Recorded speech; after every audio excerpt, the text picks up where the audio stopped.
A very warm good evening to all of you. I hope all of you are doing well, staying safe, staying healthy. Welcome to the 101st session of Centaur's webinar series for teachers. Today's session, as you all know, it's going to focus on the theme of public speaking and what teachers could do to build the skill in their students. Today's session is going to be facilitated by a really special person, Miss Pooja Benjamin Jain. Good evening, Pooja ma'am. Uh, Hi, I'll good take evening. I'll take a minute to quickly introduce Pooja ma'am. Pooja ma'am has been an English teacher for over 15 years now, and with experience of teaching right from primary to secondary grades, with a boarding school experience of 9 years in Scindia School for Boys in Gwalior, Sherwood School, Nainital, and now heading the English department at the Assam Valley School. She is a passionate educator and an enthusiastic public speaker. She is also the round score representative at Assam Valley School and looks at dramatics for lower school and public speaking activities across board, of course. She has been the debating head for 4 years and a house mistress for 2 years. She firmly believes in an inclusive and unbiased mode of imparting education, thus making it the strongest tool to nurture young minds. Fantastic to have you with us, Pooja ma'am. And before you start, a couple of quick announcements for the benefit of those who are joining us for the first time. First and foremost, this is related to your record of participation for the session. We will be sharing a feedback form. We'll be sharing a link to the feedback form in the live chat section at around 5:45. Please fill the feedback form in, and you will get your record of participation in 48 hours. So it's super critical for in case you're looking for a record of participation, it's super critical for that, and it's also critical for us to know how the session went and which are the areas which we could improve on. So that's the first thing. The second thing is we will be sharing our Pujama will be sharing a screen. There'll be a presentation. In case you face any issues with seeing what's there on the screen, there are two things that you could do. One is you could first of all, please check your network connectivity just to make sure that your internet connection is strong. The second thing that you could do is you could go to the settings. You could go full screen and you could go to settings of your video, and increase the video quality.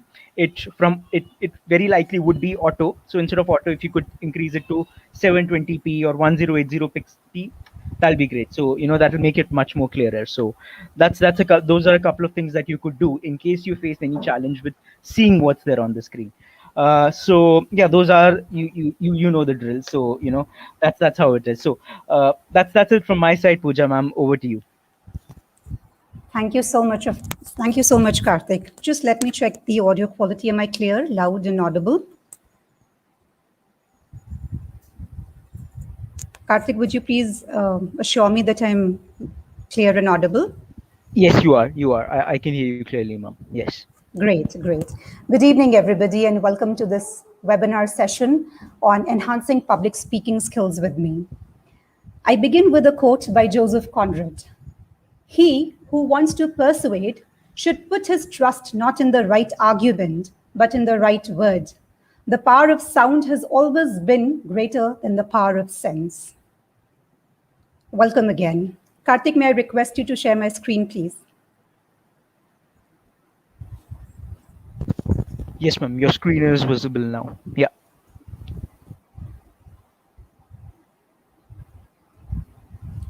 Thank you. Before I begin with my session and deliver a monologue for the first few minutes, I wish everybody to write a hope and a fear in their mind, in their heart that pertains to public speaking. What is one hope and what is one fear that everybody has as far as public speaking is concerned? And I shall read some of your responses in the chat box. I won't take your names though, but for the benefit of my doubt, I would like to read it and record it for myself. So I'm waiting for some responses in the chat box for the next 30 seconds. A hope and a fear. You could just write your responses, please.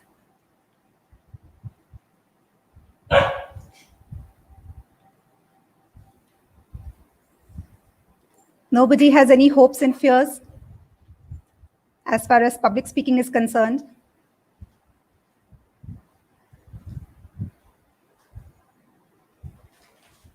Okay. Can you write down some words that come to your mind related to public speaking? What does public speaking mean to you?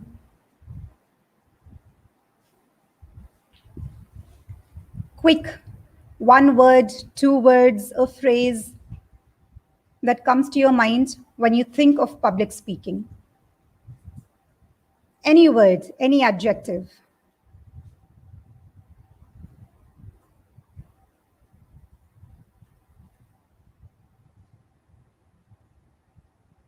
Okay, one should possibly, may not answer.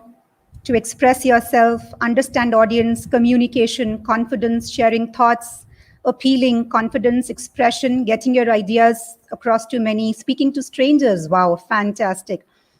The fear is getting wrong. Yes, being fearless, hope to express ideas well. The fear is that wrong grammar and listeners will laugh at me. Fantastic. Confidence, articulation, communication, facing people, speaking to a huge gathering, speaking to an audience, daring. Lovely, lovely. Communication, rapport. Right. Challenging, facing people. Right. Delivering knowledge. Lovely. Clarity of thought, expression, good communication, and exciting, involvement, impactful, impression, positivity. Wonderful. What lovely words we are getting in. Fantastic. Clear and specific ideas. The next quick task is I want you to pose at least one or two questions that you wish to ask me by the time this session ends. Just quickly, if you can post a question and let me have that as record for me so that at the end and during this conversation, if I can incorporate the answers in the due course of time. So just very quickly, if you could post some questions and let me see what it is. How do I overcome stage fright? Yes, that is a part of my delivery today. Why do we fear public speaking? That is also a part of the delivery. Absolutely. How can we enhance our public speaking skills? How to overcome stage fear? Wow. All those questions I had pondered over while I was preparing this presentation. Right. How can I be a good public speaker? How can I be confident while speaking? How can I improve my public speaking skills? How can I get over the hesitation? How can I eliminate loss of words? How can I control my heartbeat? Trust me, my heart is also beating very fast while I'm addressing you. How can I be an impactful speaker? Lovely. How to shred inhibitions? Yes. What are the strategies to be a successful public speaker? How can I build confidence? How can I overcome anxiety? How can we practice? How can we be fearless? How can we train students with special needs? Oh, wow, that's a very good question. What makes you an eloquent public speaker through your journey of words? Amazing, amazing. How can I be effective? How can I train my children? How can I influence people? Thank you, audience, for those lovely words and questions. And trust me, all of you who've posted these things in the chat box have echoed the sentiment of many people around. It is just not an individual expression or sentiment that you have posted here. Trust me, a lot of us, hundreds and thousands of us are sailing in the same boat when you talk of fear and anxiety and inhibition and apprehension, etc. And I do not promise anything, but let me assure you, as much as possible, I will cover all of these inhibitions, questions, anxieties, and nervousness in the due course of time. I will be delivering on a few aspects. What is public speaking? Why is public speaking useful? Certain barriers, common problems, some tips and solutions, and some strategies. So tips and solutions primarily for us as adults, and some strategies for young learners and our students. To begin with, public speaking is the art of giving power to words, power to influence, power to inspire and transform lives. Because Ralph Waldo Emerson said that speech is power, speech is to persuade, speech is to convert, and speech is to compel. And the Merriam-Webster Dictionary defines public speaking as the act or process of making speeches in public, or the art of effective oral communication with an audience. We need to understand what is the essence of public speaking and what is the purpose, main objective behind public speaking. So to begin with, we know that public speakers seek to educate. We as trainers, as educators, as facilitators, our objective when we are talking to our children, it is the mode of public speaking, and our motive, our agenda, our objective behind that public speaking unknowingly is that we're educating young learners. Public speakers seek to entertain. We know of comedians, we know of events, we know of shows, we know of Bollywood stars and Hollywood stars, celebrities. All of those are public speakers because they're making their appearance in public, and their prime objective is to entertain. Public speakers seek to persuade, convince, argue, put across their point. Like some of you mentioned in the chat box, and I read out that some of you want to express yourselves. Some of you want to deliver your thoughts and expressions. Some of you want to convince, be it in family, be it at workplace, be it profession or anywhere, but you want to be heard. You want to express yourself, and you want to convince the other of your argument and of your thought, of your expression, of your opinion. Public speakers seek to demonstrate as a live example, as a role model. They want to be emulated. They want to be looked up to. They want people to follow. So they have to demonstrate what they teach. Public speakers seek to celebrate. Welcome speeches, raising a toast, farewell speeches, celebrations, occasions. The idea behind this, to celebrate that occasion, that event. Public speakers also seek to inspire, motivate, encourage, and you will know plethora of such speakers who've delivered those wonderful, lovely oratory speeches that have really changed how people think. Think of Charlie Chaplin playing Hitler in The Great Dictator. Think of Martin Luther King, I Have a Dream. Think of Barack Obama's speech, how they have inspired, how these speeches have changed people's minds. Think of A Tryst with Destiny by Pandit Jawaharlal Nehru, how these speeches have molded people's mindsets, changed their thought process. Public speakers seek to tell a story. You know, we all have a story inside us. We all want to be heard. Some of us have the courage to narrate that story, to tell that story, to share that experience. And some of us die with those stories buried within us. So we all seek to tell a story. Public speakers who rise up have that courage and tell their stories. Public speakers also seek to commemorate, like I said, celebrations. They have a purpose of bringing in joy and cheer in people's life. So these are some of those things that public speakers try to do, seek to do, or the objective, motive, agenda behind it. In a sense, public speakers try to connect people across communities and societies like we are doing right now. We're connecting with one another. I am talking, but you're writing in the chat box, or you are expressing yourselves through some emotion. So this is how we, hundreds of people across board, we don't know one another, but we are connecting across borders, across communities, across geographical boundaries. The question is, what are the benefits of public speaking? Why should one pursue public speaking? Most certainly, to have a career advancement. You know, you have job interviews, you have skills, you have GDs and PIs, you have places that you need to go to. You cannot just sit, one cannot just sit and saying that I'm scared of public speaking or I don't know what to say. You know what will be the consequence if you make that choice of not being able to speak confidently and fluently or eloquently. So public speaking most certainly enhances your career potential and your career advancements. Boosts your confidence.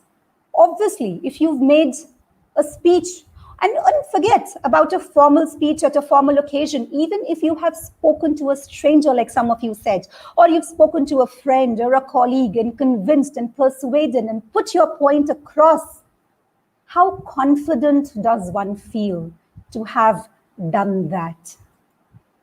Most certainly, it enhances your critical thinking. to be able to become a great debater, or forget a great debater, just to be a debater, just to be a speaker, just to be able to talk across the table, over a meal, over a cup of tea, to strike a conversation, to connect with somebody, to come across somebody like-minded, to be able to say, hello, yes, exactly, this is what I wanted to say or what I feel, to be able to express yourself. All of this enhances your analytical and critical thinking skills. Personal development most certainly is one of the hugest benefits of public speaking. Your verbal and non-verbal communication skills, because public speaking and communication does not only mean speeches, vocal speeches or oral speeches. Public speaking also means your non-verbal skills and communication. How you conduct yourself, how you carry yourself, your personality, your persona, your psyche, your facial expressions, your hand movements, your gestures, your body language, all of it is enhanced through public speaking. Most certainly, if you are an able public speaker, you become a persuader. You're able to convince people. You're able to put your point across. However, having said that, it does not mean that you have to fight all the time. You have to be right all the time. No, some of us have this misconception that if I am a good public speaker, I have to be right. If I'm a good debater, I have to be right. I have to prove my point, and therefore I have to continue with the argument. However, that is not the case with a great orator or an effective public speaker. Public speaking also means listening to the other points of view very, very respectfully and patiently, paying attention to what the other person has to say. Agree to disagree. Respect another person's opinion. Very, very important. When we talk about this 21st century, we talk about leadership skills. We talk about creating followers and creating more leaders. We talk about leadership skills, and public speaking or communication skills cannot be left behind. Vocabulary development, most certain, and most times people are not able to convey, not because they don't have the idea or the thought or the expression, or they don't know what to say, but how to say. They fall short of words. The lack of vocabulary also sometimes is a hindrance in being an effective, efficient public speaker. So public speaking definitely also enhances your vocabulary. And very, very importantly, making a difference in life. I don't expect to make a difference in everybody's life today, but even if I have answered a few queries or clarified a few doubts or given contentment and satisfaction worth your time today for this 1 hour, I have done a job. How many of you go through this? How many of you can just again write in the chat box and I will read? How many of you have this sweaty forehead, this fear, this anxiety, the scare, the fright, like some of you said? One of the biggest fears, in fact, the top 5 fears and phobias is the fear of public speaking, which is also called glossophobia. Have a look at this. Tell me, have you ever been asked to give an impromptu speech? Say a few words to welcome or bid farewell to a colleague or a friend or a companion? Give updates on projects or meetings? Give a speech at a function or an occasion? Or maybe speak to media or renowned people or celebrities or management or senior authorities? Take a moment to think. How did you feel when you were asked to do any of the above? Was it something like this? Oh, I'm so nervous, I can't even talk. Or was it something like this? I must be perfect. There should be no fault in my speech, in my conduct, in my demeanor. Or was it something like this? Oh Lord, what if somebody asks me a question? How am I going to handle that? Did it seem like this? What if I forget my lines? What if I flub my lines? Or did it look like something like this? What if people laugh at me, they mock me, they make fun of me, they talk behind my back? Or do you not have time to do what has been asked of you? Or you don't know what to say and how to say? Take a moment, take a few seconds, about 10 seconds, to know if all of this, or one of this, or some of this has happened to you ever. And then also take a moment to think, what was your reaction? What did you do to solve this? Why did this happen? First and foremost. The mind is a wonderful thing. It starts working the moment you are born and never stops until you get to speak in public. This is why we are scared of public speaking. These are some of the barriers. I'm going to just very quickly elaborate on some of these barriers of public speaking. Fear and anxiety. When you're nervous, you have those irrational fears. What happens? What will happen? What if? What if? What if? The constant what if makes us more anxious than anybody else's reaction. We have some self-limiting beliefs and opinions, that lack of confidence that we have, the mental barrier that we create, that is also one of the hugest obstacles in public speaking. Lack of experience, of course. We are not born. Some of us are not born public speakers. Some of us have to train ourselves, have to acquire that public speaking skill. So we need to be experienced. So that lack of experience is also a huge obstacle, a hindrance, a barrier in our public speaking efficiency. Most certainly, if we aren't well prepared, if we aren't well researched, that lack of knowledge of topic will put those barriers in our mind. And we will constantly be thinking how to talk, what to talk. The how and the what and the how will constantly play havoc in our minds. Then when you do not know your audience, for example, when I was given this opportunity of dealing with you people, I had a lot of questions about the audience. I kept on asking Karthik and the people behind the stage and screen, what is the number? What is the criteria? What kind of audience are we expecting? So that I can curate my presentation, my delivery, my content according to the needs of the audience. Do they have questions? And that is why when I began, I wanted to know your hopes and fears. I wanted to know your questions, because it is not about me. It is about you. So the lack of knowledge of topic and the lack of knowledge of audience plays an important role in obstructing and preventing you from being an effective, efficient public speaker. Most certainly, poor time management. I've been given an hour to talk. And then if I do not curate my content within that hour, people will get bored, they'll get bugged, they will not have trust in me.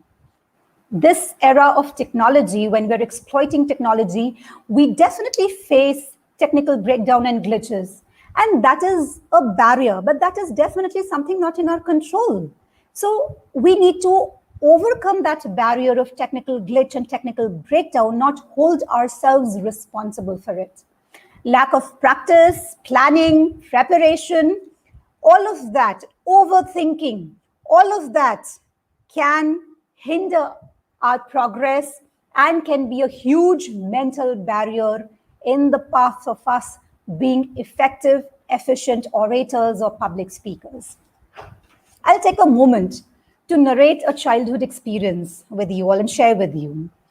So I was first put up on stage when I was probably in 4th standard, and I did not know the P of public speaking, and I was asked to deliver a speech at one of our school assemblies.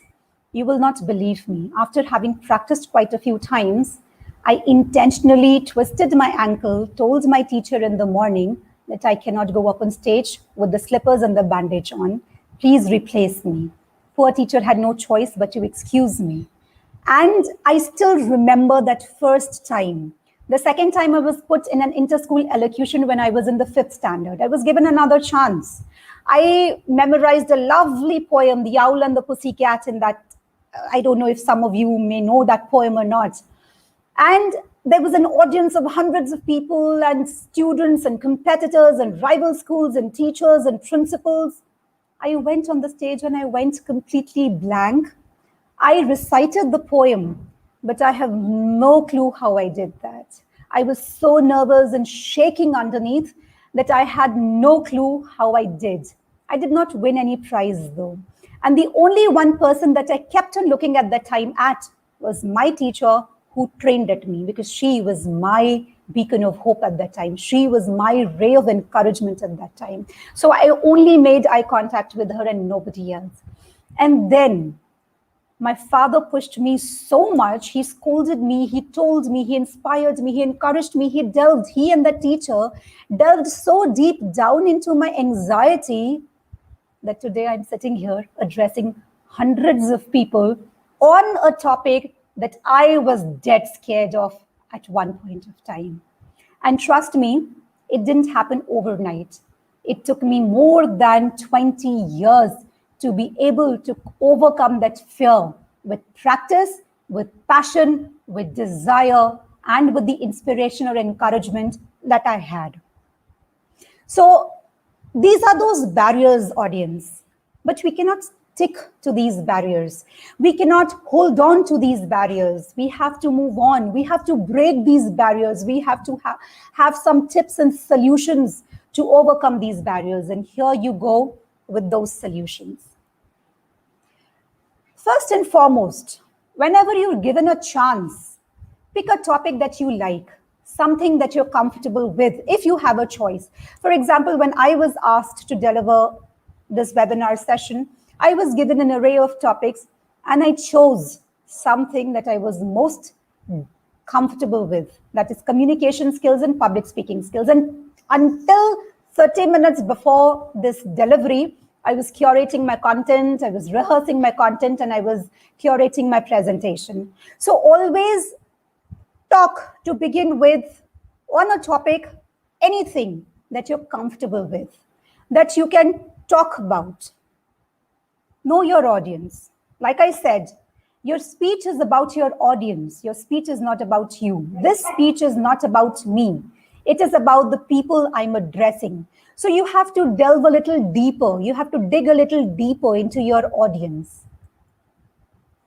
Organizing material is very, very important because you cannot go haphazard. You have to have a plan in hand. You have to have an organized material in hand.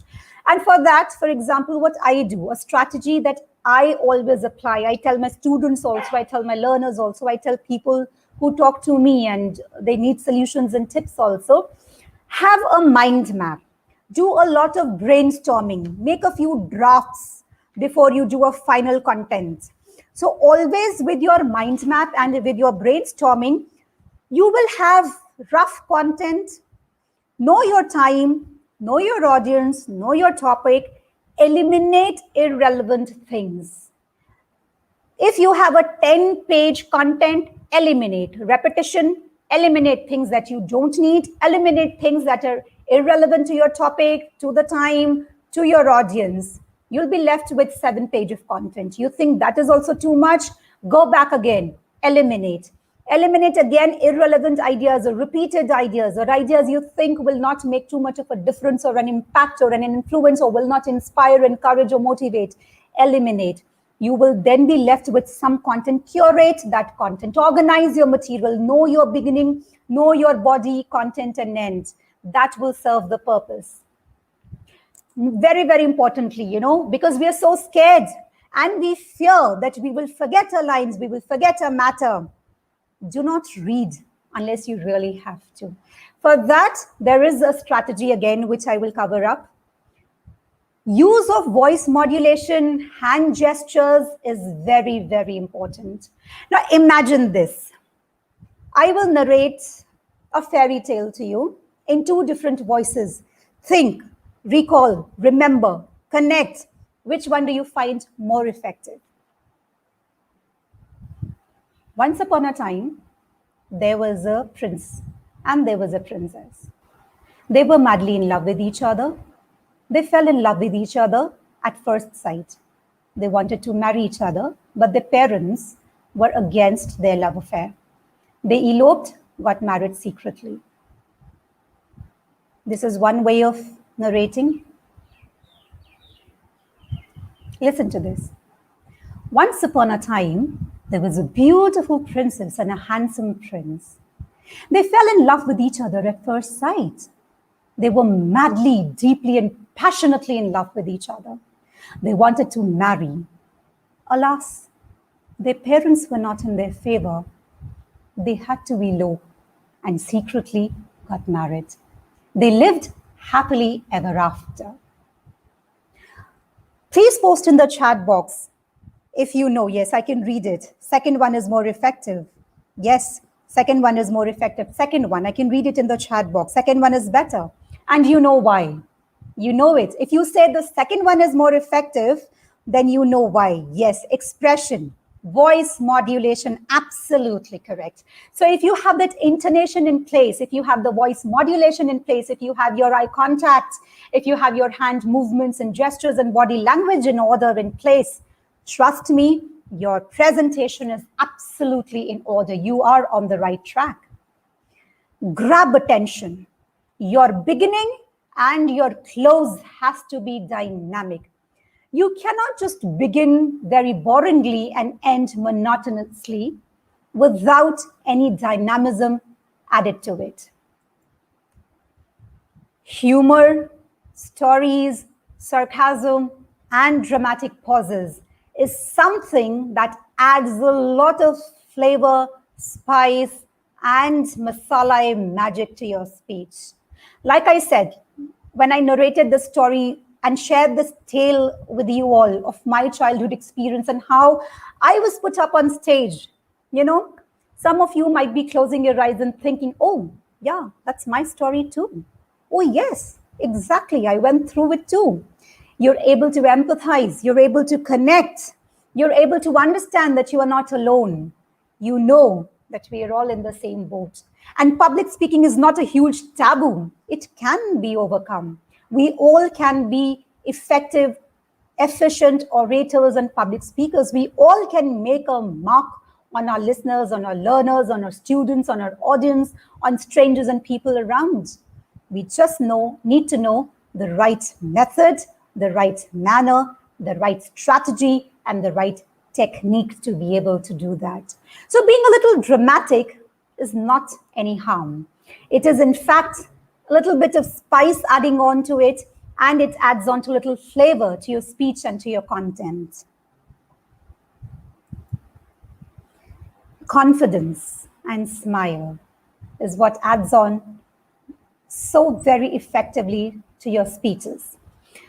I know, it's very normal to be nervous. It's okay to be nervous. Inside, we are shaking and shivering, and we are terrorized at times, and our knees are shaking, and our hands are trembling, and our voice is shaking a bit. But it's okay. You don't have to show it. You don't have to exhibit it. You have to deliver with confidence. You don't have to let your students know, let your strangers know, let your learners know, let your audience know what you're going through. It's okay to go through that. But why let the world know it? Smile. Smiles do wonder. Smiles set a lot of wrongs right. Smiles give you that confidence and encouragement, inspires you to be you. Smile is the classiest ornament that you can wear. Smile and confidence. Smile and confidence. I always tell my debaters, whenever I'm training them for debating sessions, I tell them, you can't convince them, confuse them. Smile and confuse them. And they laugh at me like, ma'am, what? I'm like, yeah, relax. You'll learn that as and when you grow. But always have a smile on your face. Then there are a lot of researches that are there, communication-related researches. Listen to other speakers. There are fantastic TED Talks on YouTube. There are a lot of speeches up on YouTube again. Listen to them. Know why they are unique. Know why they are able to grab the attention of the audience. Know what makes them efficient and effective. Why are their speeches so efficient and effective? Know those communication-related things. Try and imbibe them, instill them in you.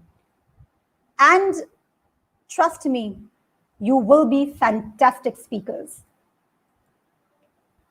Metaphors, similes, analogies, and rhetorical questions. Again, something to add on spice and flavor to your speeches. Recordings of your own speeches. If you listen to your own self, trust me, I hate to listen to myself. I don't like watching my own recording. but sometimes I have to, because that is how I will know what my facial expressions are, what my gestures are, what my voice modulation is, and I will be able to improvise on it. So watching your own recordings or listening to your own recordings is a very good idea. Be your own judge, be your own critic. Look into the mirror and talk. That is one strategy that I always tell the beginners, people who are, especially my students, my young learners, who are very scared of public speaking. I tell them all the time, look into the mirror, be your own critic, be your own judge. And that is how you will be able to develop confidence and enhance your own skills. Think positively. Very, very important. Do not begin with apprehension. Do not begin with inhibition. Do not begin with negativity. Because it is said, what you think, what you want, what you desire, the universe conspires to give it to you. You think negative, the universe says, amen. You think positive, universe says, amen. So when you think positive, you attract positivity, you attract positive vibes. And that is how you're able to carry on and move ahead with that positivity. And you spread that positivity, that optimism around. So begin positively, think positively, and end positively. Adapt to feedback and being receptive is extremely important. Extremely important. Some of us are very closed. We think we've done our job and that's about it. We think that we are the best and that's about it. Or we think that we've delivered what we had to and that's about it. But then that's a very closed mindset. If you're not receptive to feedback, if you're not adaptive to feedback, that is where your barrier will be. You will not be able to move ahead.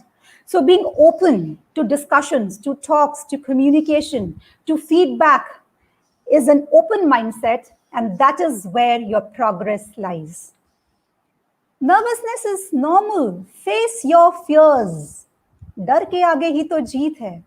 If we are scared, if we don't try, if we don't challenge ourselves, if we don't come out of the comfort zone, if we don't push ourselves hard, if we don't think out of the box, if we don't break that mental barrier of nervousness, anxiety, inhibition, and apprehension, we will be where we are.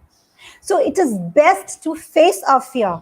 It is best to take up the challenge. Somebody tells you next time you have a speech to give. Take a moment, take a deep breath, tell yourself it's okay. It's just a speech. It's just a few words. You will do it. Pat your back, put a hand on your chest and say, all is well. You shall be able to do it. We shall overcome is the mantra. Face that fear, because unless you have faced that challenge, unless you have faced that fear, you will never be able to break that mental barrier of apprehension, of inhibition, of how you are as a public speaker. Handle the questions fearlessly. Not every answer will you know. It's all right. Tell your audience, tell your learners, you will come back to them. You will revert to them. We are not gods and goddesses. We are not Googles also, no Googlies, right? We have our own limitations. We have our limited knowledge. So it's okay. It's okay not to know everything under the sky on this earth. There will be things that we will not know. Whatever you can handle, handle fearlessly. Whatever you can answer, answer fearlessly, confidently, pleasantly, smilingly. Whatever you do not know, tell your listeners, tell your learners, tell your students, tell your audience, tell the stranger, you will come back. But make sure that you go back. Make sure that you answer that question a day or two later so that people have trust in you. They know you're authentic, you're true, you're genuine, you're fearless, and you accept whatever you are, however you are. Very importantly, plan, practice, prepare. Plan, practice, prepare. Until the last minute, you should be well planned. You should have practiced your speeches well, have rehearsed them over well, and preparation is the biggest remedy and mantra, because that gives you ample confidence. You might flub your lines. I'm not saying that with planning, practice, and preparation, you will not feel nervous. You will not forget your lines. You will not fumble or stumble or flub your lines. You will, you might. But at least you can look into the mirror. You can look into your own eye. You can sleep with your conscience that you did your best. You did not leave any stone unturned in your preparation. Rest, what happens at that moment, we will see. That's okay. And we're humans after all.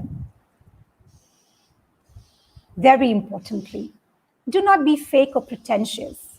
Be genuine. Let your personality come through. You may have listened to other speakers, you may have watched other speeches, etc. But who you are, what you are, your true self, your personality, let that come through your speech. Speak from your heart. It will reflect in your speech, in your persona, in your demeanor, in the way you carry yourself, for sure.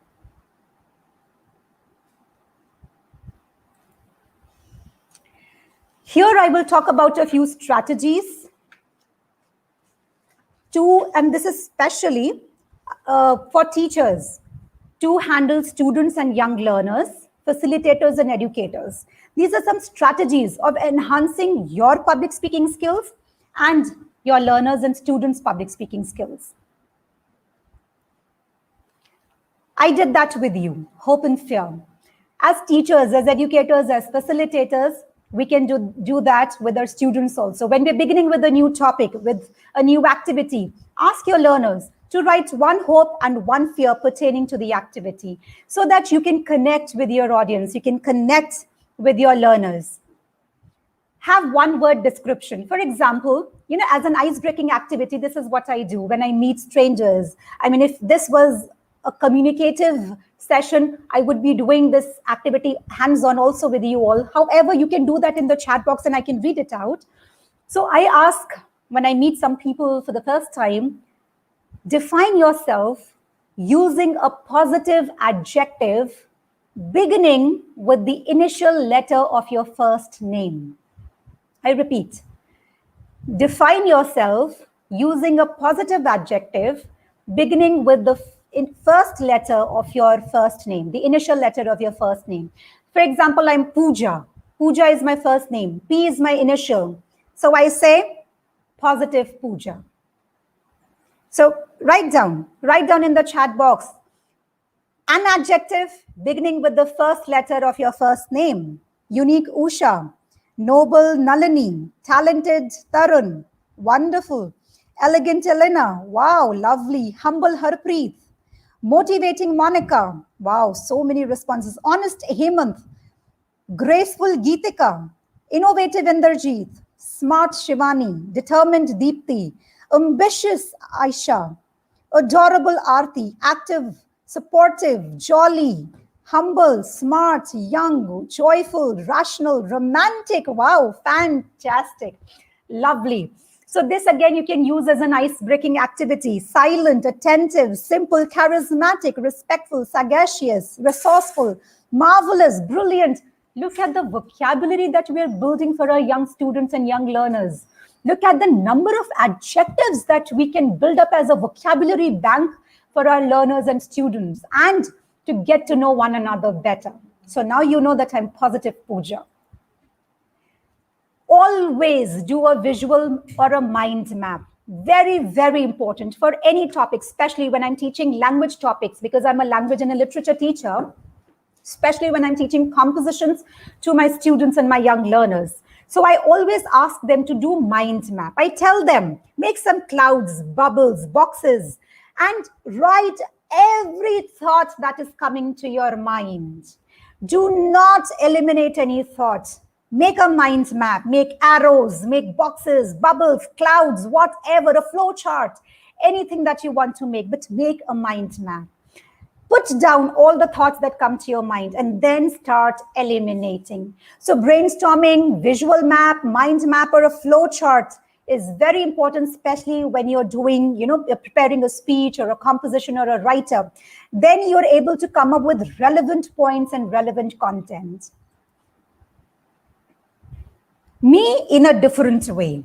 So ask reflective questions to your audience, to your learners, students, strangers, whoever you're meeting for the first time. For example, if I have to give you some reflective questions, think, how do you learn? Do you learn slowly? Do you learn fast?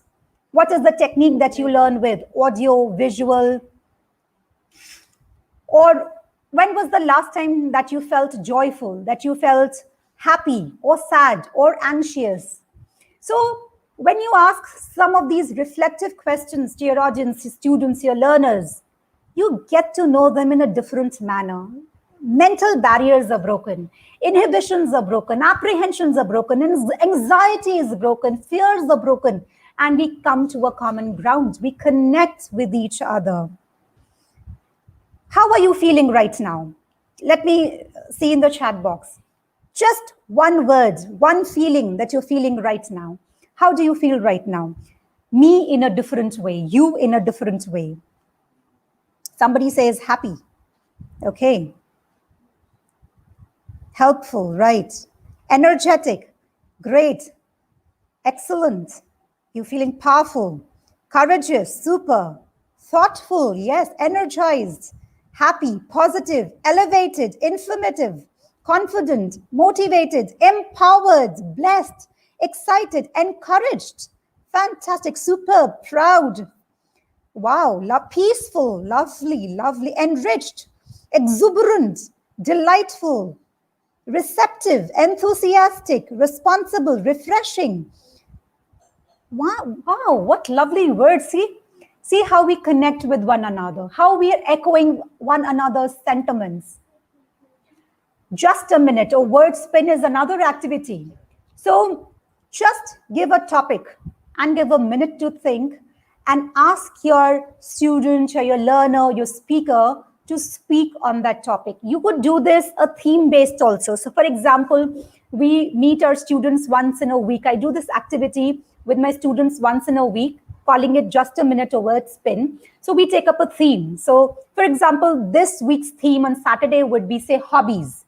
So I choose 5 speakers, one after the other, and I ask each one of them to come and talk about their hobby: gardening, watering plants, philately, public speaking, watching television, watching movies, listening to music. And we listen to one another, or weather, or seasons, or favorite cuisine, or fashion, or freedom, or captivity, or patriotism, or nationalism, or Independence Day, festivals, anything. Let your students talk on that topic for a minute. Choose, depending on the time, number of speakers.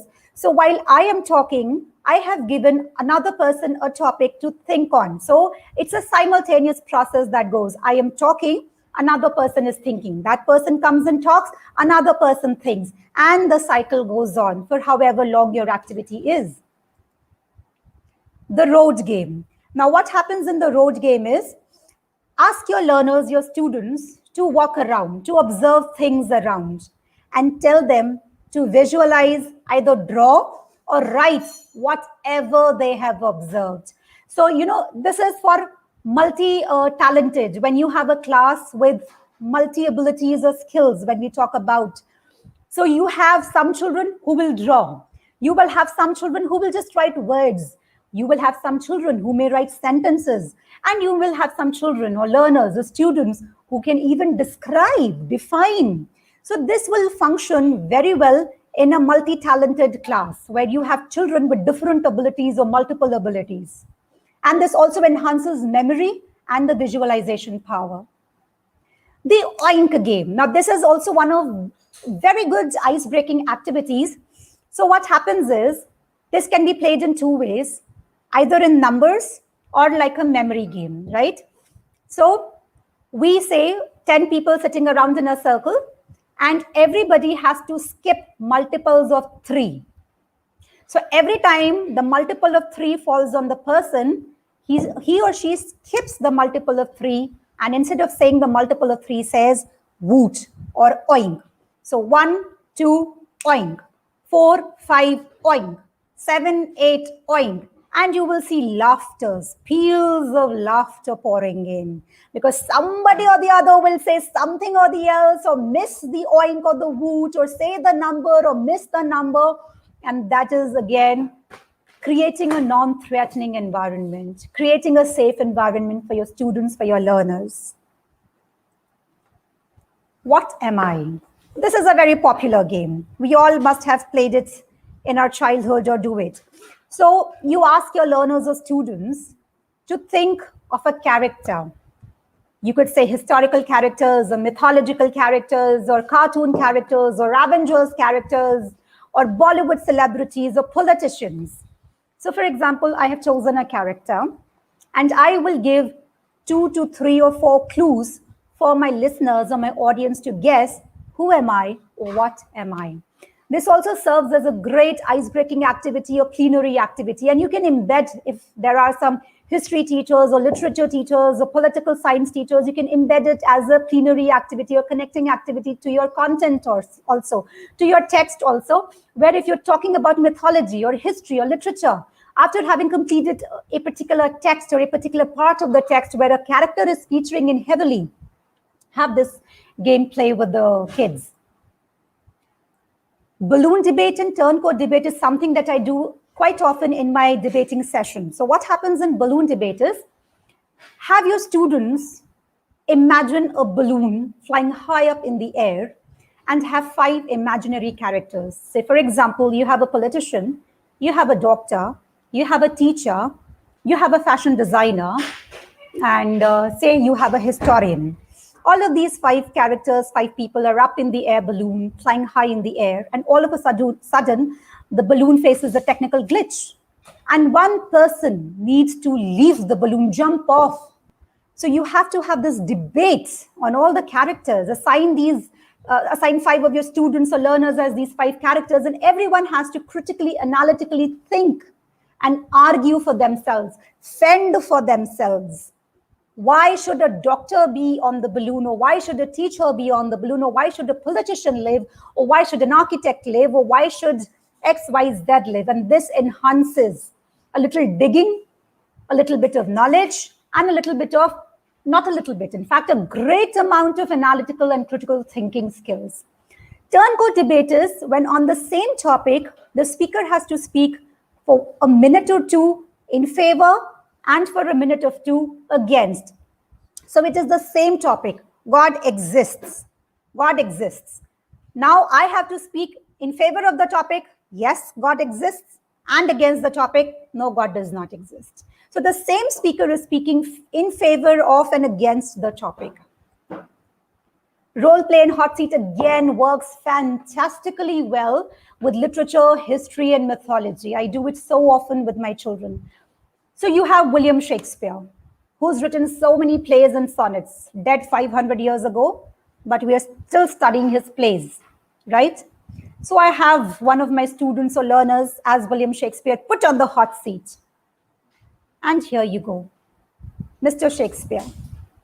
Questions flashing, questions pouring in, questions thundering in, and so many things, Mr. Shakespeare. Why did you have to write those tragedies? Why did you have to write so long soliloquies?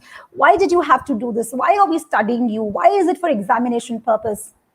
And the child playing the role of, or on the hot seat, playing as Mr. Shakespeare, has to think like William Shakespeare, behave like William Shakespeare, and answer like William Shakespeare. Situational conversations, real life strategy, absolutely real life strategy.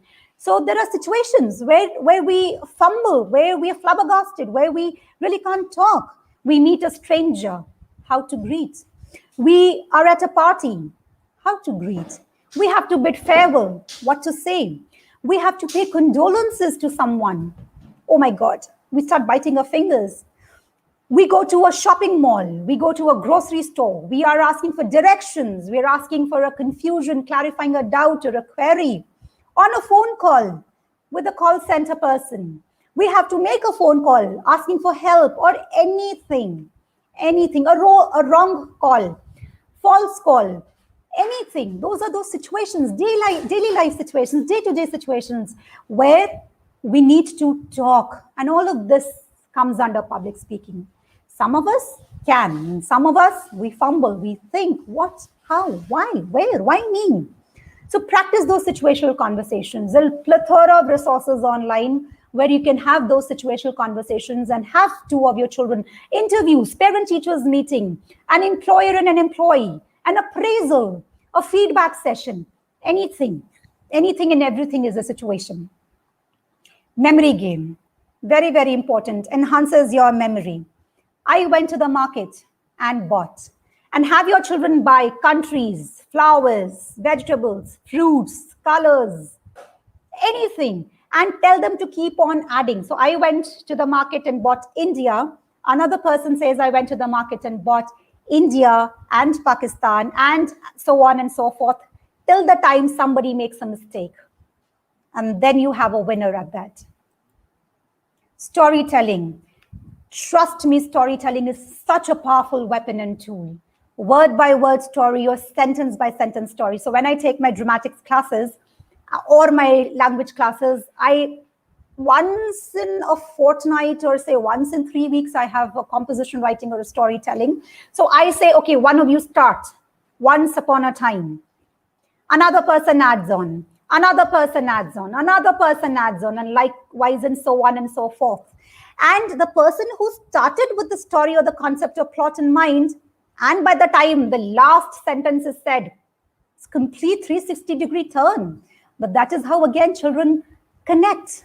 They think, they analyze, they critique, and they build on their own perspective.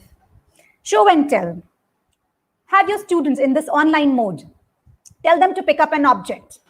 Describe this object. Whatever, however, in 1 minute. So ask them next time as a connecting activity, as a plenary activity, or your class is getting boring, just tell them, go, 30 seconds, fetch an object. And one by one for about 30 seconds or 45 seconds or 5 sentences, depending on the age of the class that you're teaching, tell them to describe the object in their own words, whatever, the basics also. The Mingle Game. Have your students paired up, send them to breakout rooms in an online mode or physically, have them paired up, tell them to ask questions from each other and find 3 common grounds and 3 uncommon grounds, favorites. Oh, I like to watch movies. Me too. I like pastries. Oh, lovely. Me too. But I don't like coffee. Oh, I like tea. So, when they come back, have them share their observations, talk about one another, introduce their partner. This is how you again create a non-threatening environment, a safe, conducive learning environment in your class and with your learners and students. The 3-word strategy. 3 words that come to your mind, 3 questions or 2 sentences or 1 question come to your mind when you hear the word public speaking, like how I did in the beginning of the session with you. So the 3-word strategy or the 3-2-1 game plays a really important role. Reflective questions. When I asked you, how are you feeling right now? How do you learn? Do you learn through visual aids or through auditory aids or through conversational aids or talking to someone? Storytelling, what is your mode of learning? So ask your children, ask your students, ask your learners those reflective questions once in a week. What made you happy today? What made you curious today?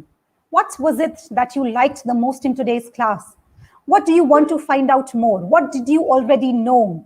How do you think can you make a progress in this topic?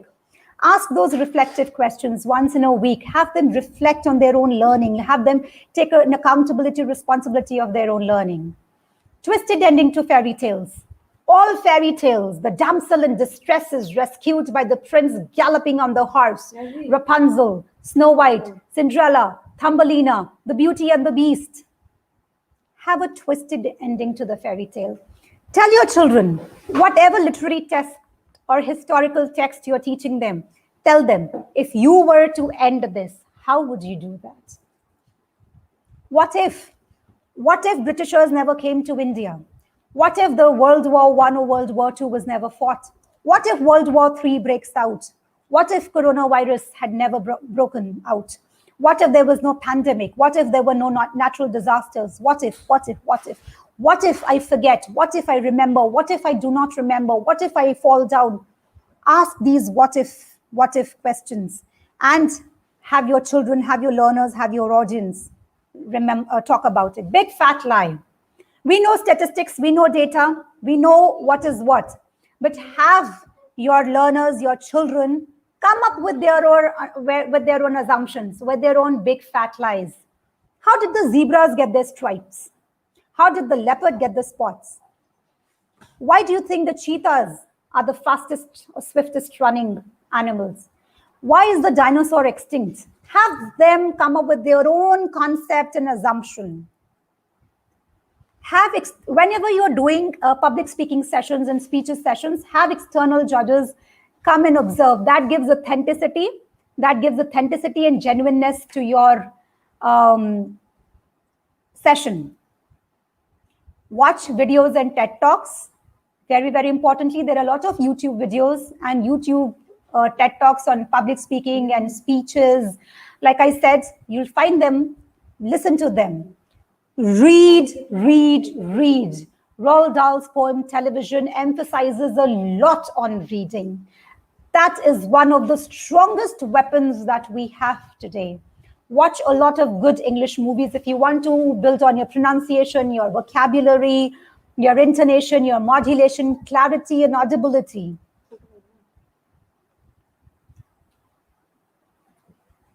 And these are some of the strategies and solutions that I had built on to you people. Questions, please, if you have any. And I will read them in the chat box very quickly. I will not be able to take too many questions though, but let me see if I can take up 1 or 2 questions at least. So if you have any questions, if you can post in the chat box.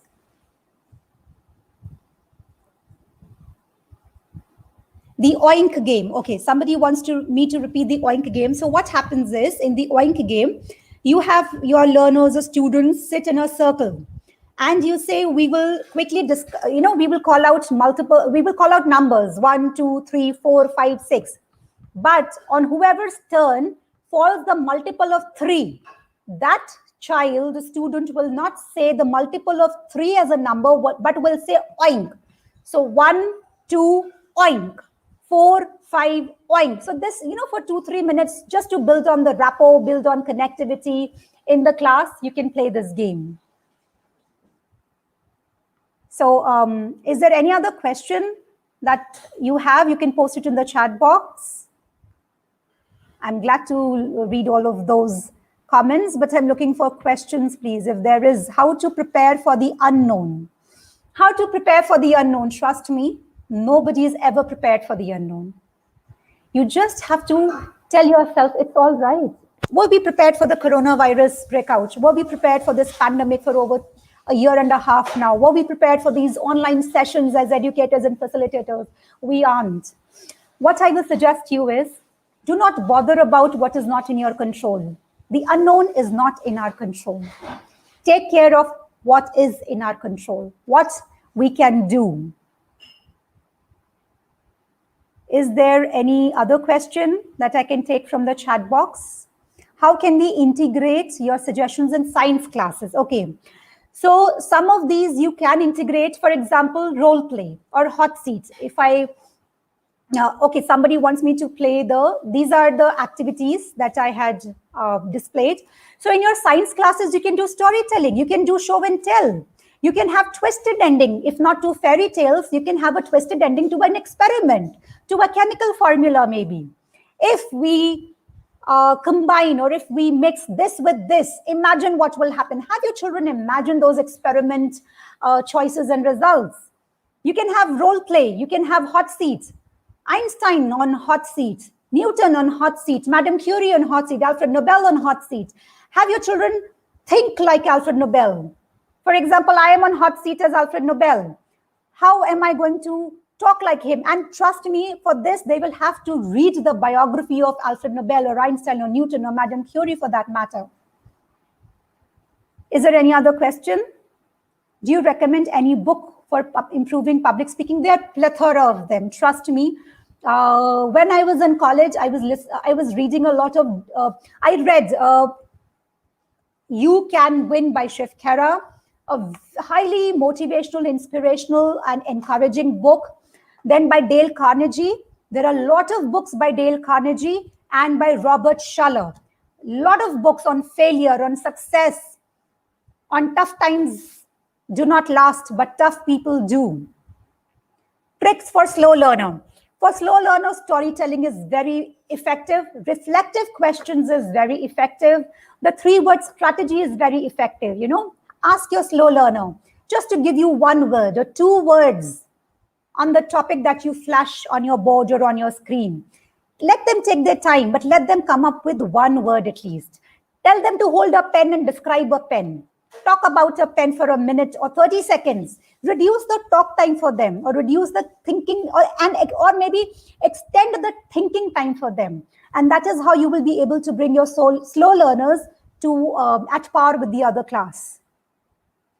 How can we make a student speak out or respond during the online session? Trust me, Krishna, Kirtan, we are all struggling with that.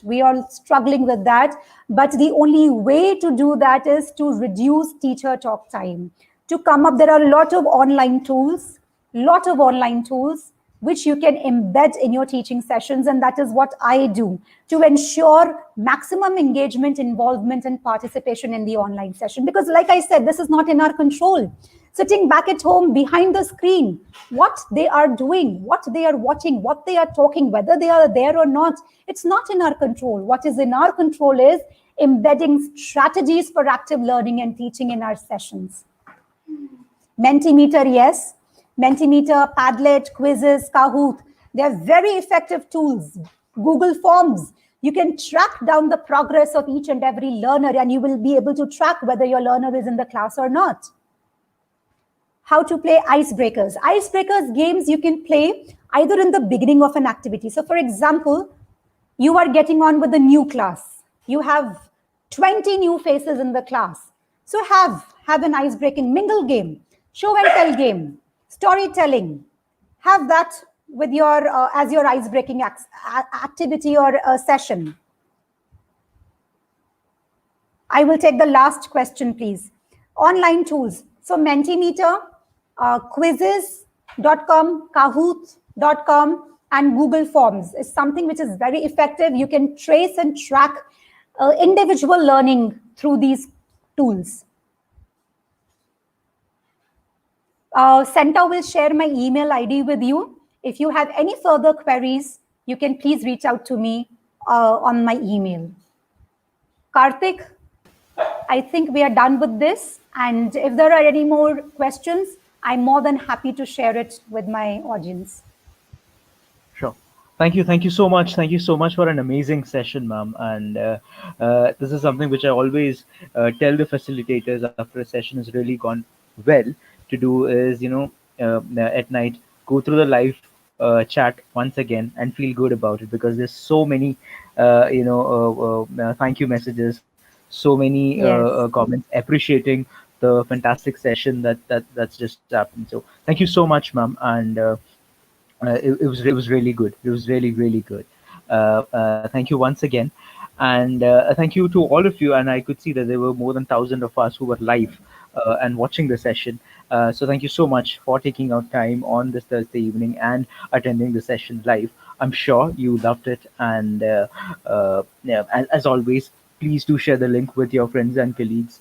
Like the video and spread the message, and let more people know about it. I'm sure your friends and colleagues are going to benefit from this as well. So thank you once again. Thank you once again, Pooja ma'am. Any parting words for us? Thank you. Thank you, Santa. Thank you. Thank you. Thanks a lot. Thank you, And Santa, for having me over. Yeah, thank you. pleasure. Thank you. And as Pooja ma'am said, we'll be sharing her email address in the mail that you would be receiving with the details to access your record of participation. And in case you have any queries, please do feel free to drop a message to Pooja ma'am, and she'll be happy to help you. Thank you once again, and I hope to see all of you on Thursday. With and we have another fantastic session lined up for you. Registrations, as always, are open on my center. Go ahead and register yourself, and hope I'll see all of you next Thursday. Please do take care. Please do take the necessary precautions. Stay safe. Stay healthy. Thank you once again.